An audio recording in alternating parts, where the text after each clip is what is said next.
and we are the only people here, and it's just like, it doesn't even look real.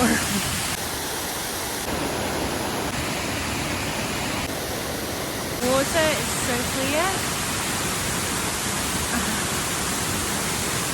It's amazing.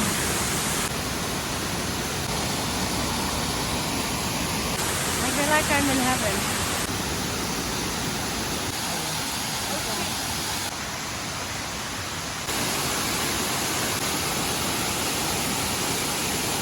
When I started driving up the road, I was a little bit scared because we don't have a four-wheel drive car.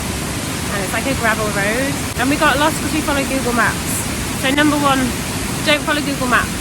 And we found a beautiful river, but then we came back and followed the sign that says waterfalls this way. And now we're here, and it's so beautiful.